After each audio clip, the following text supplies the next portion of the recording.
gills. Today we're going to be talking about another bait fish, yet still a very important fish that we've got along our coast. It's called the frigate tuna. Now, the frigate tuna, scientific name Auxis tazard, or tazard, depending how you want to pronounce these, same as tool and thul. Now, the frigate tuna is very similar to a bonito, except it's more of a torpedo-shaped tuna. So it's kind of more shaped like a sarda, but without the aggressiveness, without getting too confusing. It's a torpedo-shaped fish. It's got quite a small head for its body size.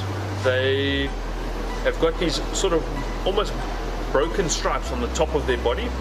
A sort of a oceanic tuna bluish color on the top, and that silver belly to white underneath. They are, as I mentioned, torpedo shaped. They're very, very round, it's like a little bullet in the front, and they've got quite minimized fins in terms of their tail size and their pectoral fins. They do have those little sections where they can fold in, so they are designed for fast pelagic movement.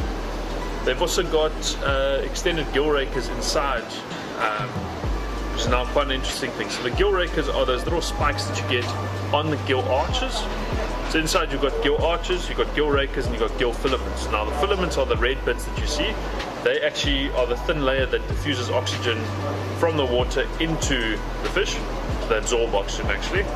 Then your gill rakers are there for a few purposes. One, it's for splitting up those gill filaments. The more surface area, the more oxygen that gets absorbed. And they're also there for filtration purposes and defense. So three things. So filtration purposes, they actually form like a bit of a net. So when the fish swims with its mouth open, so a lot of your Clupidae, so your anchovies and your sardines and things like that, use them as a net inside the gills, so that when the food particles come into the mouth, they hit the rakers and actually go into the body itself. So it's a cool form of feeding. Now, as defense, obviously when you put your hands, say, into a cob's gills or something like that, you'll find they're quite sharp and they can cut your fingers, so just be careful of that. On that note, guys, please subscribe down below. Click the little bell icon so that you get all the notification updates, and also like the video if you do.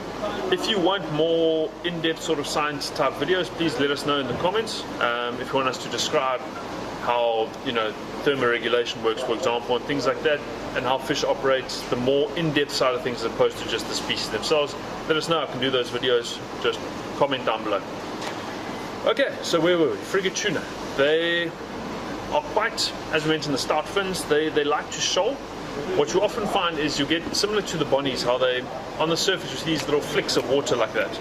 And that's the frigates coming through and attacking the little bait fish. So, as mentioned, they do filter feed, but that's more of when they're younger. As they get older, they prefer to feed on little anchovies. At the moment, are full up off our coast. Little anchovies, small little sprats, anything like that, they like to hammer that. So, as you know, Kingfisher sells the anchovy spoon. That thing is deadly. You'll see, we'll put a picture up.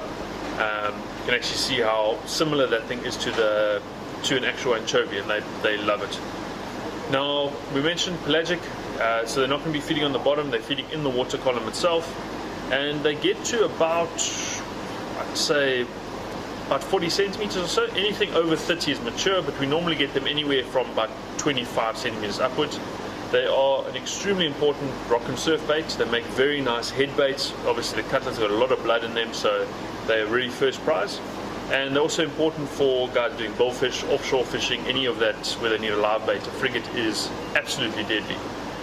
Now, catching them can be another thing. They can get quite fussy, but generally small little flies and sabiki rigs and stuff like that, trawled at higher speeds, will generally get results. Otherwise, very, very small spoons, so we're talking 8 grams and smaller kind of thing, is generally what they're looking for, because they're feeding on those small little sprats. But what you can do is, when you've caught one, take it, if you tip it upside down, generally you'll get it to spit up a few of the sprats, and you can then try and match your lures in your body, in your thing, to what's being spat up. So yeah, the frigate tuna, very important bait, very, very cool species, and quite common along our coast at the moment. Cheers.